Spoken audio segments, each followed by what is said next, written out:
रात का समय जब सब कुछ शांत होता है, तब मन को सुकून देने वाली कहानियां दिल के बहुत करीब लगती हैं। जैसे हर शब्द किसी धीमे संगीत की तरह कानों में घुलता चला जाए और नींद की ओर धीरे धीरे ले जाए। ये कहानी भी कुछ वैसी ही है। एक प्यारी सी मुलाकात, एक शांत शाम और दिल की धड़कनों के बीच जन्म लेता एक मासूम सा एहसास। जब हवा थोड़ी ठंडी हो, आसमान में हल्का सा गुलाबी रंग बाकी हो और आसपास सब कुछ थम सा जाए, तब पहली बार किसी अनजान चेहरे से नजर मिलना किसी पुराने सपने जैसा लगता है।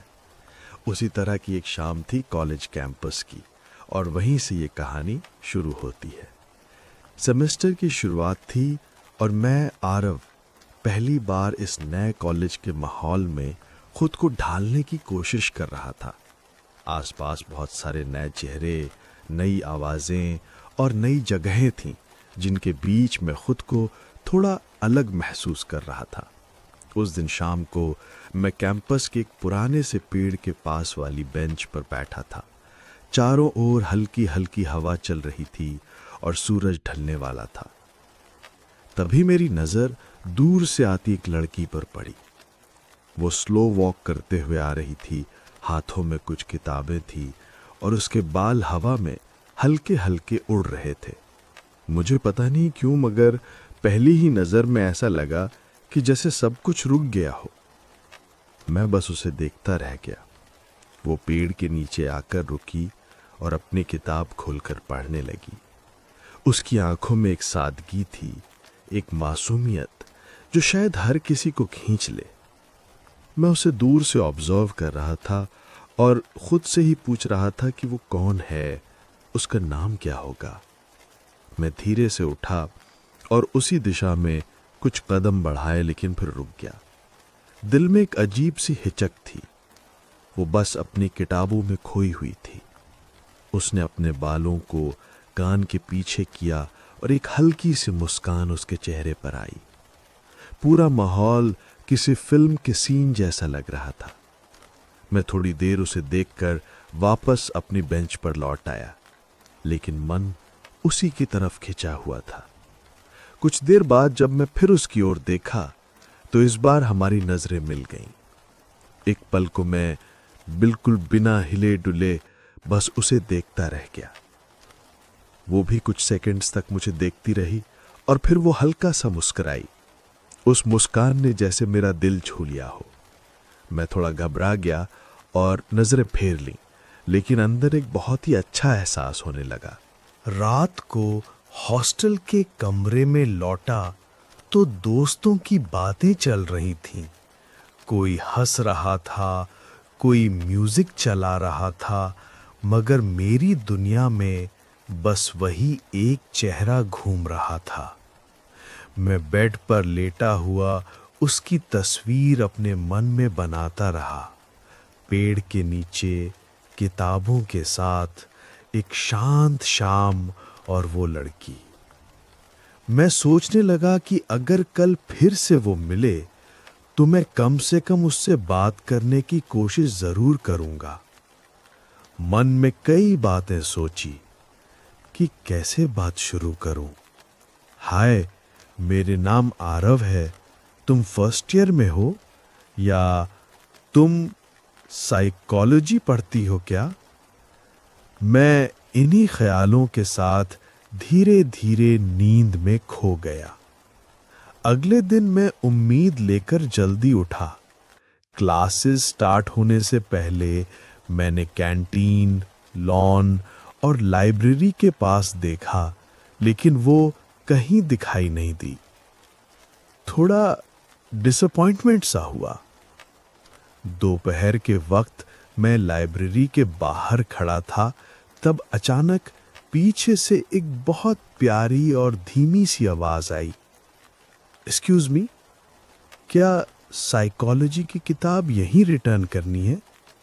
मैंने तुरंत मुड़कर देखा और मेरा दिल जैसे रुक सा गया। वही लड़की थी, वो थोड़ा झिझकते हुए मुझसे पूछ रही थी। मैंने जल्दी से कहा, हाँ, सामने वाले काउंटर पर देना होता है। उसने बड़ी सिंप्लिसिटी से कहा, ओ थैंक यू, और फिर हल्की सी मुस्कुराई। मैं हिम्मत करके बोला, वैसे मेरा नाम आरव है। वो थोड़ी देर मुझे देखती रही और फिर बोली, मेरा नाम नैना है। मुझे लगा जैसे उसके नाम में भी एक स्वीटनेस है, बिल्कुल उसकी आवाज जैसी। मैंने धीरे से कहा, कॉलेज कैसा लग रहा है अब तक? वो थोड़ा सा शर्मा के बोली, अच्छा लग रहा है, थोड़ा नया लग रहा है, लेकिन धीरे धीरे कंफर्टेबल लगने लगा है। मैं उससे और बात करना चाहता था, लेकिन तभी उसके फोन की रिंगटोन बज गई। उसने माफी मांगी और बोली, मैं अभी आती हूं, और थोड़ी दूर जाकर फोन से बात करने लगी। मैं वहीं खड़ा रहा, मुस्कुराता रहा, जैसे मुझे किसी ख्वाब में थोड़ी देर के लिए झांकने का मौका मिला हो। उस दिन के बाद हम कई बार ऐसे ही रैंडमली मिलते रहे, कभी कैंटीन में, कभी लाइब्रेरी में, कभी क्लास कॉरिडोर में। हर बार हमारी हल्की सी बातें होती, कभी हाय, कभी नोट्स एक्सचेंज, या कभी वो बस सामने से गुजरते हुए मुस्कुरा देती। धीरे धीरे हम इतने फेमिलियर हो गए कि एक दूसरे को देखकर नेचुरल सी स्माइल आने लगा। एक दोपहर को मैं पेड़ के नीचे बेंच पर बैठा था, तभी उसने धीरे से आकर पूछा, क्या यहाँ कोई बैठा है? और मेरे न कहते ही वो मेरे पास बैठ गई। उसने अपनी किताब निकाली और पढ़ने लगी। मैं अपने नोटबुक में कुछ लिखने लगा। हम दोनों ज्यादा बातें नहीं कर रहे थे, लेकिन उसकी मौजूदगी ही इतनी सूदिंग थी कि किसी और बात की जरूरत ही नहीं थी। कुछ देर बाद उसने सॉफ्टली कहा, इस जगह पर बैठना अच्छा लगता है, बहुत शांत लगता है यहाँ। मैंने सिर हिलाकर कहा, हाँ मुझे भी, पहली बार मैंने यहीं तुम्हें देखा था। वो थोड़ा सरप्राइज हुई और हंसते हुए बोली, सच में? मैंने धीरे से हंसते हुए कहा, हाँ, और उस दिन से ये जगह और भी अच्छी लगने लगी है।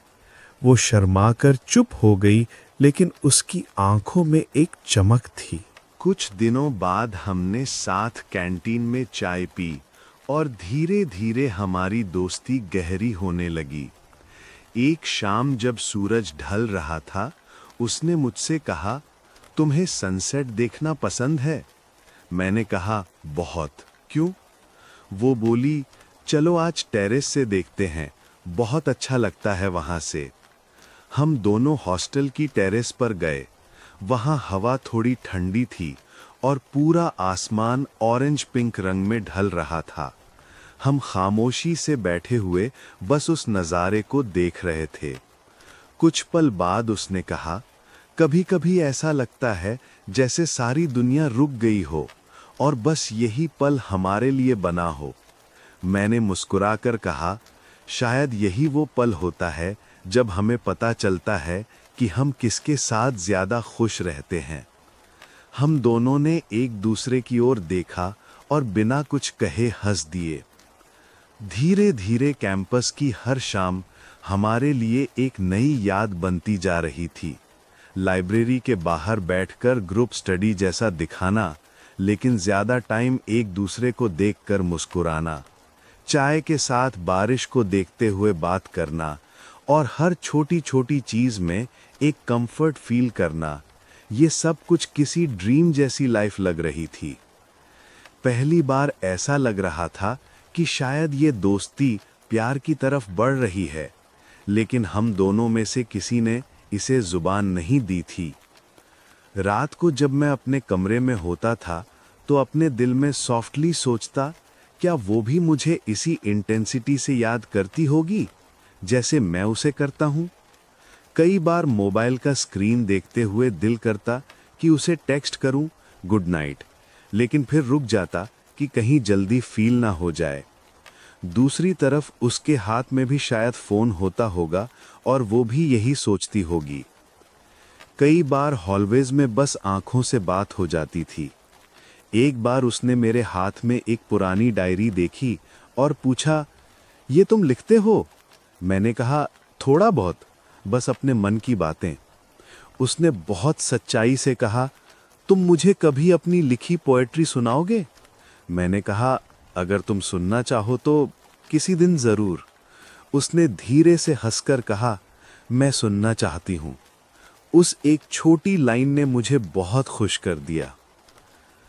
उस शाम मैंने हॉस्टल में बैठकर अपने डायरी में पहली बार उसके बारे में कुछ लिखा। वो जब पास होती है तो जैसे सारी थकान मिट जाती है, और जब दूर होती है तो हर चीज अधूरी लगती है। ये लाइन मैं बार बार पढ़ रहा था और मुझे ऐसा लगा जैसे मैंने अपने दिल की एक छोटी सी बात कागज पर लिख दी है।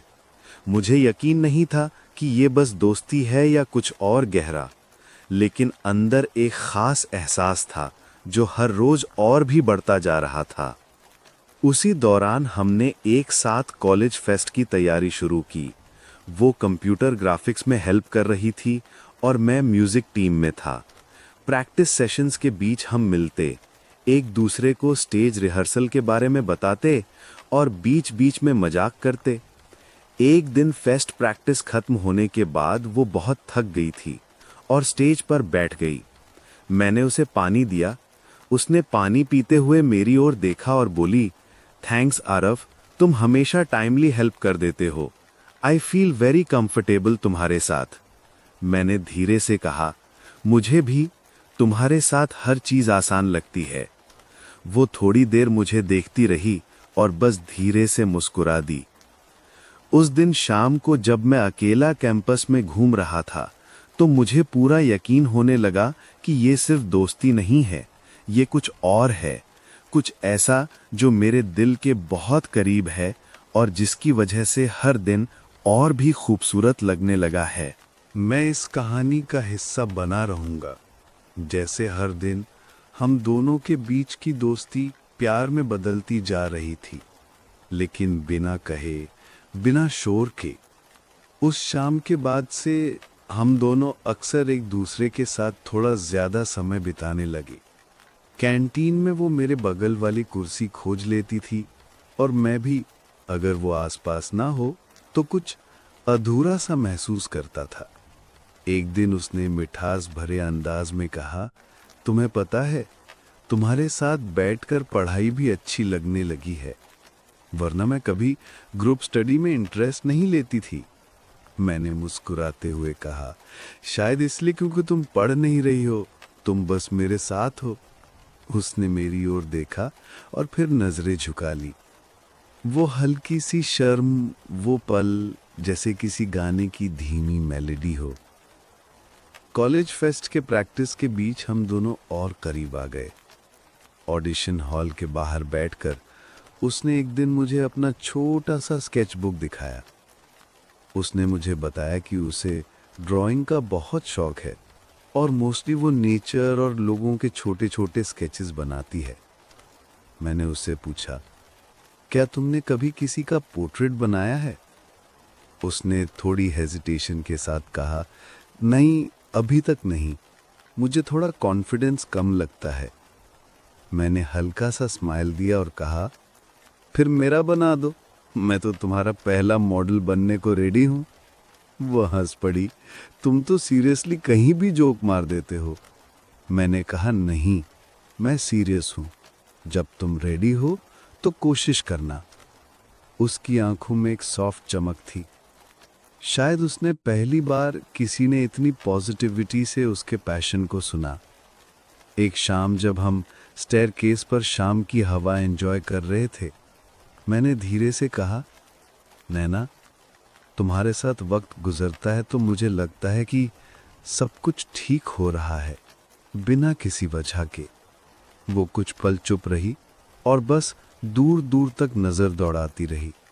फिर उसने धीरे से कहा, कभी कभी लगता है ना जैसे लाइफ का कोई टफ पार्ट भी ब्यूटीफुल हो सकता है, अगर सही इंसान साथ हो। उसके उस सेंटेंस से ही मेरा दिल भर आया। उस दिन हमने कोई लव कन्फेशन नहीं किया, पर हम दोनों जानते थे कि हम एक दूसरे के लिए स्पेशल फील करने लगे हैं। एक दिन मैं लाइब्रेरी के बाहर उसका इंतज़ार कर रहा था। वो आई नहीं। मुझे पता लगा उसका थोड़ा फीवर हो गया था, तो हॉस्टल में रेस्ट कर रही थी। मैं क्वाइटली उसके हॉस्टल के गेट के बाहर गया और उसकी एक फ्रेंड के थ्रू उसको एक छोटा सा चॉकलेट बॉक्स और हैंड रिटन चिट्ठी भेजी। जल्दी सेहत ठीक हो जाए, कैंपस थोड़ा अधूरा लग रहा है तुम्हारे बिना।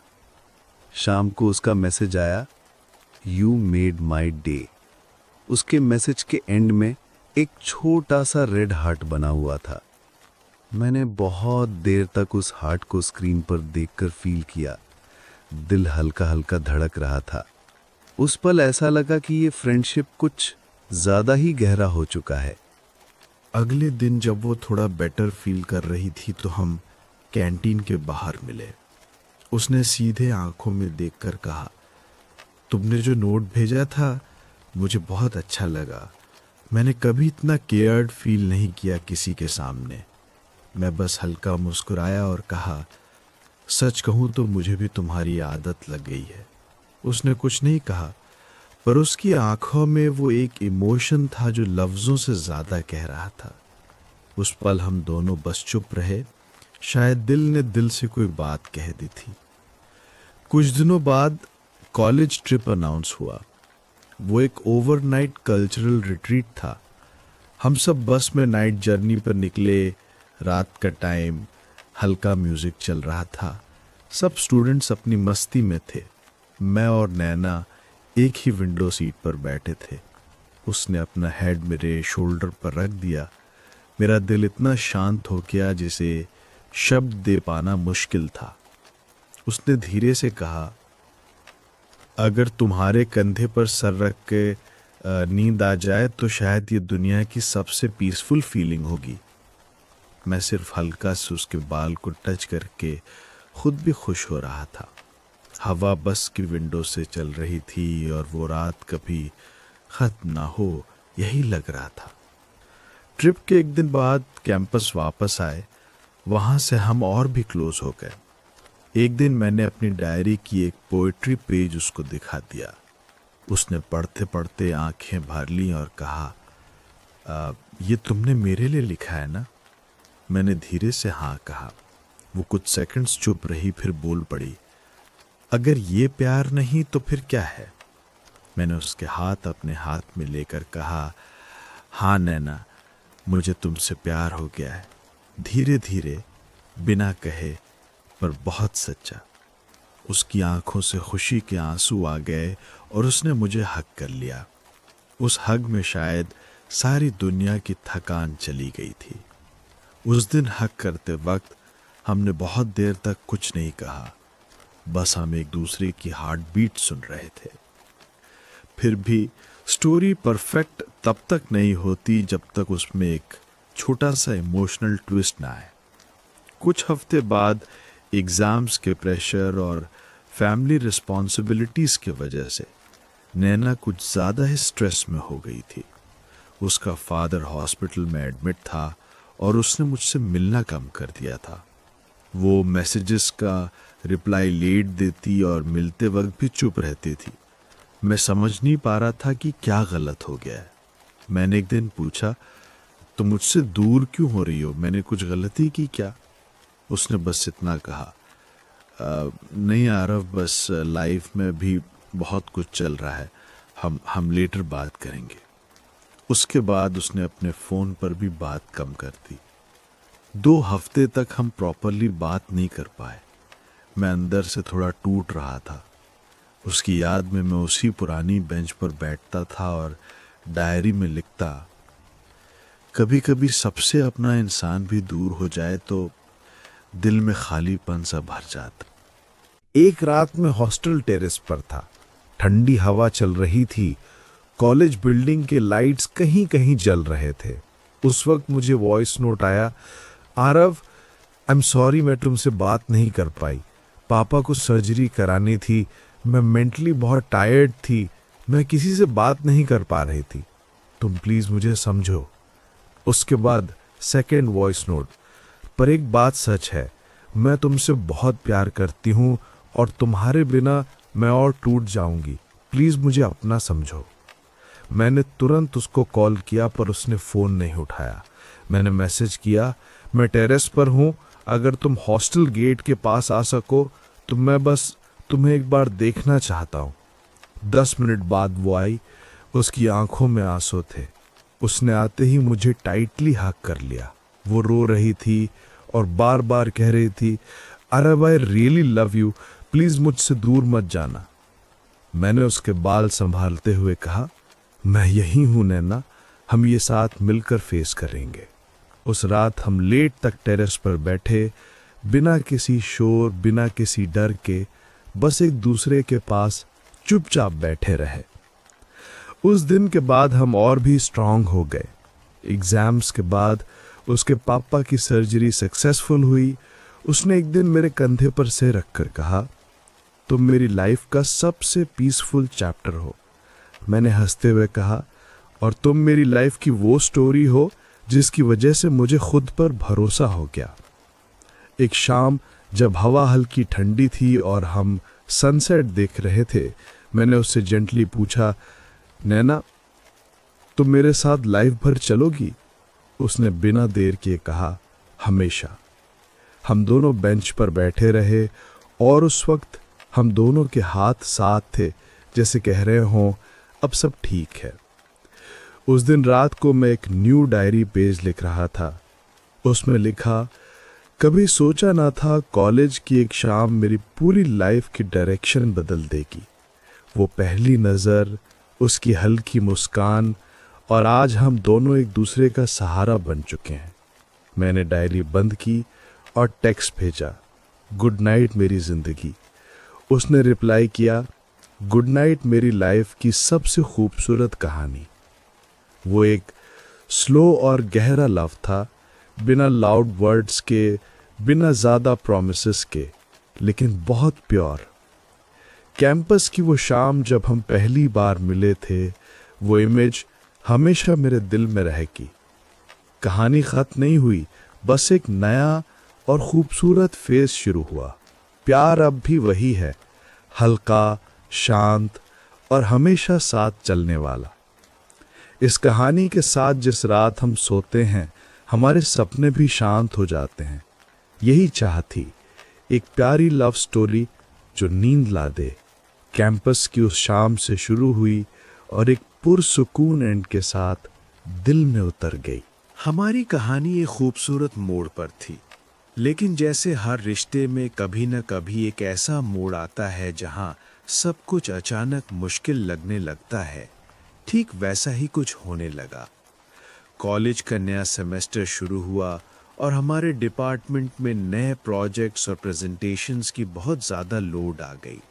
मैं ज़्यादा बिजी रहने लगा, लेकिन फिर भी नैना के लिए थोड़ा वक्त निकालता था। मगर धीरे धीरे ऐसा महसूस होने लगा जैसे हमारी बातचीत पहले जैसी नेचुरल नहीं रही। मैं अक्सर लैब सेशंस और लेट नाइट स्टडी में फंसा रहता, वहीं नैना कल्चरल ग्रुप और वर्कशॉप्स में इन्वॉल्व रहने लगी थी। एक दिन मैं कैंटीन पहुंचा तो देखा वो एक सीनियर के साथ किसी प्रोजेक्ट डिटेल पर मुस्कुराकर बात कर रही थी। मुझे हल्की सी जलन और अजीब सी दूरी महसूस हुई। पहले मैं उसे देखकर खुश होता था, अब कहीं ना कहीं मन में थोड़ा इनसिक्योर सा फील होने लगा, क्योंकि हम दोनों का वक्त अब पहले से कम हो गया था। मैं उसे बातों में अवॉइड नहीं कर रहा था, लेकिन अंदर ही अंदर बेचैन रहने लगा। उस शाम मैंने उसे मैसेज किया, फ्री हो तो थोड़ी देर मिल सकते हैं? उसने रिप्लाई दिया, आज थोड़ा बिजी हूँ, कल मिलते हैं। मैंने ठीक है लिख दिया, मगर मन में खलीपन भर गया। रात को मैं हॉस्टल रूम में अकेला बैठा था और वो डायरी मेरी केबल पर रखी थी जिसमें मैंने उसके लिए लाइंस लिखी थी। पर आज वो खुली किताब भी मुझे थोड़ी अनजान लग रही थी। अगले दिन हम मिले, लेकिन दोनों के बीच वो पहले वाली एक्साइटमेंट नहीं थी। हमने एक दूसरे से जनरल बातें की, लेकिन दिल की बातें जैसे छुप गई थी। मैंने उससे पूछा, तुम मुझे थोड़ा अवॉइड कर रही हो क्या?" उसने थोड़ा रुक कर कहा, नहीं यार, अब बस प्रोजेक्ट्स और घर की रिस्पॉन्सिबिलिटीज़ की वजह से मैं खुद परेशान हूँ। तुम गलत समझ रहे हो। लेकिन फिर भी अंदर से मुझे लगने लगा कि शायद ये प्यार थोड़ा कम होने लगा है। मैंने कहा कि कुछ बदला सा लग रहा है, तुम पहले जैसी नहीं। वो चुप रही। मैंने और जोर नहीं दिया, लेकिन एक अजीब सा अनकंफर्टेबल साइलेंस अब हमारे बीच आने लगा था। कुछ दिन बाद मेरे दोस्त ने कहा, भाई लगता है तुम थोड़ा ज़्यादा पोजेसिव हो रहे हो, बहुत प्रेशर फील करेगी तो और दूर चली जाएगी। मैं समझ रहा था, लेकिन इमोशंस को कंट्रोल करना उतना आसान नहीं था।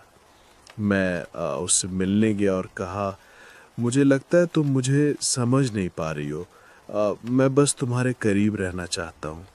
उसने धीमी आवाज़ में कहा, आरव, प्यार का मतलब ये नहीं कि हम हर वक्त साथ रहें, थोड़ा स्पेस भी ज़रूरी है। उस वक्त मुझे लगा जैसे वो स्लोली धीरे धीरे मुझे दूर भेज रही है। मैंने बिना कुछ कहे बस ठीक है कहा और वहाँ से चला गया। रात को मैंने एक लंबा मैसेज लिखा, शायद हम दोनों अलग फेज़ में हैं, तुम अपने सपनों के पीछे लग रही हो और मैं तुम्हारे साथ वक्त बिताना चाहता हूँ। मुझे लगता है हम दोनों को थोड़ी डिस्टेंस लेने चाहिए। और मैंने वो मैसेज उसे सेंड कर दिया। वो मैसेज पढ़कर उसने रिप्लाई नहीं किया, बस एक सीन आ गया। अगले कुछ दिन हम बिल्कुल बात नहीं कर पाए। मैं क्लासेस, लैब और हॉस्टल लाइफ में कहीं भी खुश नहीं था। लाइब्रेरी के उसी कॉर्नर से गुजरते हुए आंखों में कई यादें घूम गईं। पहला हाय, पहला स्माइल, चॉकलेट बॉक्स वाले दिन, उसका शोल्डर मेरे कंधे पर, हर याद मेरे दिल पर जैसे चोट कर रही थी। एक शाम मैं कैंपस लेक के पास अकेला बैठा था और वो शाम ऐसे लग रही थी जैसे मुझे स्लो पॉइजन की तरह दुख दे रही हो। फ़ोन निकाला, इंस्टा खोला तो देखा उसने एक फ़ोटो अपलोड की थी, वर्कशॉप के स्टेज पर स्माइल करते हुए किसी सर्टिफिकेट के साथ। उस फ़ोटो के कमेंट्स पढ़े तो सब उसकी तारीफ़ कर रहे थे। मेरी आंखों में आंसू आ गए। एक खुशी भी थी कि वो अपनी लाइफ में आगे बढ़ रही है, पर एक गहरा दर्द भी था कि उसने मुझे उस खुशी का हिस्सा नहीं बनाया। मैं उस फोटो को देखकर बस इतना कह सका, I miss you. Late night उसका कॉल फाइनली आया। उसने कहा, आरव, कैन वी टॉक? मैंने कहा, बोलो। वो बोली, मैं भी थोड़ा अपसेट थी और तुमने जो मैसेज भेजा था हम डिस्टेंस ले ले, उसने मुझे हर्ट किया, बट मैं भी थोड़ा इमोशनल हो गई थी और कुछ नहीं कह पाई। मैंने कहा, मुझे लगा हमारी कहानी शायद यहीं ख़त्म हो रही है। वो बोली, नहीं, बस हम दोनों कंफ्यूज हो गए थे। मैं भी तुम्हारे बिना खुद को अधूरा फील करने लगी थी। उसकी आवाज़ टूट रही थी। फिर वो बोली, कल तुम टाइम निकाल सकते हो? मैं तुम्हें मिलना चाहती हूँ। मैंने हाँ कहा। नेक्स्ट डे शाम को लाइब्रेरी के पीछे वाला छोटा गार्डन एरिया जहाँ नॉर्मली कपल्स क्वाइटली बैठते हैं, वहाँ हम मिले। दोनों ने ही आंखों में आंसू रोक रखे थे। मैंने बस उसे देखा और कहा, मुझे माफ़ करना, मैं थोड़ा पॉजेसिव हो गया था। वो बोली, मुझे भी माफ़ करना, मैंने तुम्हें अपनी प्रॉब्लम शेयर नहीं की। वो आगे बढ़कर मेरे बिल्कुल पास खड़ी हो गई। हम दोनों एक दूसरे को देख रहे थे बिना कुछ बोले। वो धीरे से मेरी तरफ आगे बढ़ी और कहा, हम कंफ्यूज थे पर दिल अभी भी एक दूसरे के लिए वही फील करता है। मैंने उसका हाथ अपने हाथ में लिया और कहा, मुझे बस तुम्हारी नीड थी और तुम हो तो सब ठीक लगता है। वो रो पड़ी और मुझे हग कर लिया। उस हग में एक किस्म का दर्द था, पर उसके अंदर एक हीलिंग भी थी। लग रहा था जैसे हम दोनों वापस अपनी कहानी की उसी शुरुआत पर लौट आए हों जहां सब सच्चा और प्योर था। उसके बाद हम बेंच पर बैठे और शाम की हवा चल रही थी। मैंने कहा, हमें साथ रहकर अपने सपने पूरे करने चाहिए, एक दूसरे की ताकत बनकर। वो हंसी और बोली, हाँ, मैं अपने स्केच तुम्हारे म्यूजिक के बगैर कंप्लीट नहीं कर पाऊंगे। हम दोनों हंस पड़े। उस दिन हमने एक डील की कि जब जब हम बिजी हों या फ्रस्ट्रेटेड हों, हम एक छोटा सा वी आर स्टिल टुगेदर वाला मैसेज ज़रूर भेजेंगे, ताकि हम दोनों श्योर रहें कि चाहे कितना भी वर्कलोड हो, हम एक दूसरे के साथ हैं। नाइट में उसने मुझे टेक्स्ट किया, वी आर स्टिल टुगेदर, और मेरा दिल शांत हो गया। उस रात में अपनी डायरी पर लिख रहा था कि प्यार शायद यही होता है, जब दो इम्परफेक्ट लोग एक दूसरे को समझने की कोशिश करते हैं, चाहे कितना भी वक्त लगे। मैंने उस लाइन के नीचे लिखा, हम फिर से एक नए चैप्टर की शुरुआत कर रहे हैं। और उस दिन मुझे पहली बार महसूस हुआ कि प्यार थोड़ा दर्द भी देता है, लेकिन उसी दर्द से शायद रिश्ते और अधिक मजबूत बनते हैं। हमारी कहानी एक नए सुकून वाले मोड़ पर पहुंच चुकी थी। उन कुछ हफ्तों की दूरियों और सारी गलत फहमियों के बाद अब हमारे बीच पहले से ज्यादा ट्रस्ट, मैच्योरिटी और कंफर्ट आ चुका था। हमने सीखा कि साथ होने का असली मतलब सिर्फ हर वक्त साथ बैठना नहीं, बल्कि एक दूसरे की मुश्किलों में भी साइलेंटली साथ देना होता है।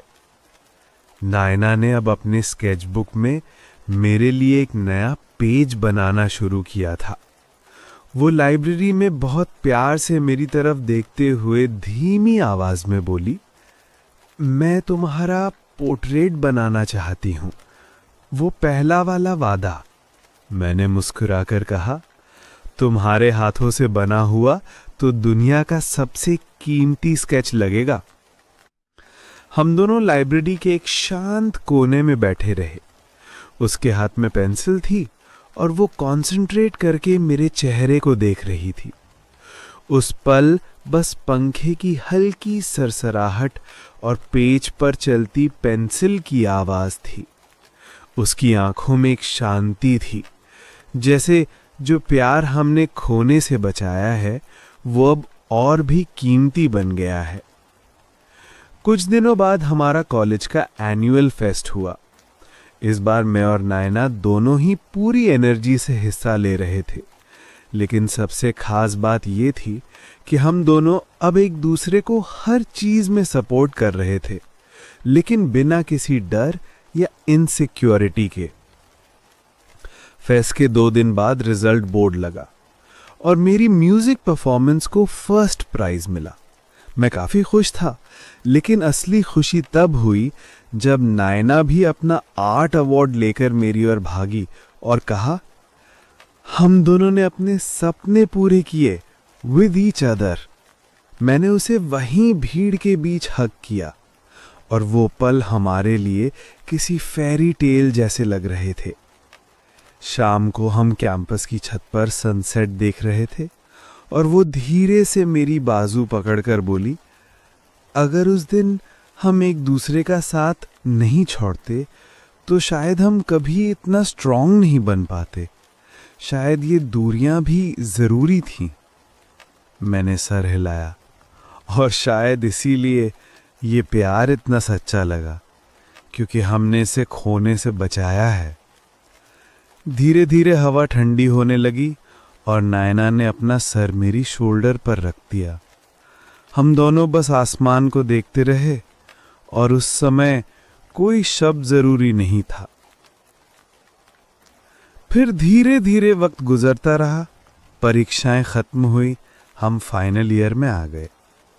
हम दोनों अपनी अपनी ड्रीम्स पर भी फोकस कर रहे थे। वो डिजाइन डिप्लोमा और मैं म्यूजिक स्कूल के लिए फॉर्म भर रहा था। लेकिन अब मुझे कोई डर नहीं था कि अलग ड्रीम हमारी दूरी बना देगा, क्योंकि अब हमारे दिल एक दूसरे से बहुत गहराई से जुड़े थे। फाइनल सेमेस्टर की एक शाम नायना ने मुझे अपना पूरा स्केच बुक दिखाया, जिसमें उसने मेरी कई छोटी बड़ी स्केचेस बना रखी थीं। कभी मैं सोच में डूबा हुआ, कभी लाइब्रेरी में, कभी कैंटीन में कॉफ़ी लिए, और आखिरी पेज पे उसने लिखा था, तुम सिर्फ मेरी कहानी के कैरेक्टर नहीं, तुम मेरी पूरी कहानी हो। मैं कुछ देर तक बिना बोले उस पन्ने को देखता रह गया और आंखों में पानी आ गया। मैंने धीरे से उसका हाथ पकड़ा और कहा, लाइफ के किसी मोड़ पर अगर कभी तुम थक जाओ तो बस याद रखना, मेरा कंधा हमेशा वही रहेगा। सेम कैंपस की उस पहली बेंच की तरह। वो हंसते हुए रो पड़ी और बोली, और मेरी मुस्कान हमेशा तुम्हारे हर नोट के साथ जिएगी। I love you Aarav. मैंने भी कहा, आई लव यू टू। उस रात हम दोनों हॉस्टल टेरेस पर बैठे थे। चारों ओर हल्की ठंडी हवा, कुछ दूर स्ट्रीट लाइट्स और ऊपर पूरा आसमान सितारों से भरा हुआ। नायना मेरी तरफ देखकर बोली, एक ना एक दिन जब हम इस कॉलेज से चले जाएंगे, तब भी ये टेरेस, वो बेंच, वो फर्स्ट स्माइल सब जिंदा रहेगा हमारे साथ। मैंने कहा, और जब भी हम किसी मुश्किल दिन में होंगे तो बस आंखें बंद करके सोचना, वो पहली शाम जब तुमने मुझे देखकर मुस्कुराया था। वो मुस्कुराई और बोली, वही मुस्कान तुम्हारी आज भी है। हम दोनों शांत होकर दूर आसमान को देखने लगे। मैं धीरे से बोला, ये कहानी यहीं खत्म नहीं होती, ये बस एक नई दुनिया में एंटर करती है। नायना ने मेरी उंगलियां थामी और धीमे से कहा, और वो दुनिया हम दोनों मिलकर बनाएंगे, धीमी, खूबसूरत और उतनी ही शांत जितनी ये रात। हम दोनों ने उस चांद को देखा जो हमारे कॉलेज की ऊपर से मुस्कुरा रहा था। हवा धीरे धीरे और शांत हो रही थी और दिल एकदम हल्का। ऐसा लगा जैसे पूरी दुनिया सो रही हो और सिर्फ हम दोनों जाग रहे हों, एक ड्रीम के दरवाजे पर बैठे हुए। कुछ देर बाद मैंने उसे अपनी बाहों में लिया और हम बस कुछ पल ऐसे ही बैठे रहे। कोई जल्दी नहीं, कोई डर नहीं, बस एक नींद की तरह पीसफुल साइलेंस। उसी शाम मैंने अपनी डायरी में आखिरी लाइन लिखी, आज हमारी लव स्टोरी नींद बनकर मेरी पलकों में समा गई है और शायद अब मैं हर रात उसी मुस्कान के साथ सोऊंगा जो पहली बार मैंने पेड़ के नीचे देखी थी। और इसी तरह हमारी कहानी एक गहरी सांस की तरह शांत हो गई, बिना किसी शोर, बिना किसी जोर, बस एक धीमी ललाबाई की तरह जो हर रात दिल को थामकर नींद की ओर ले चली जाती है। अब जब भी रात ढलती है, मैं आसमान की ओर देखता हूँ और मुस्कुराकर सोचता हूँ कि उस शाम उस कॉलेज कैंपस में एक लड़की मेरी जिंदगी में आई थी और वो मेरे हर दिन की सबसे प्यारी गुड नाइट बन गई है। यही था हमारा प्यार, धीरे, सच्चा और सचमुच एक बेड टाइम स्टोरी जैसा, जो सिर्फ सुनने से ही नहीं बल्कि महसूस करने से दिल को सुकून दे दे। अब इस कहानी की हर याद, हर डायलॉग, हर हंसी एक आरामदायक तकिए की तरह नींद को बुलाती है और यही ख्वाहिश रहती है कि जब भी आंखें बंद हो तो वही पीसफुल शाम और वही मुस्कान मेरी नींदों में उतर आए, हमेशा हमेशा।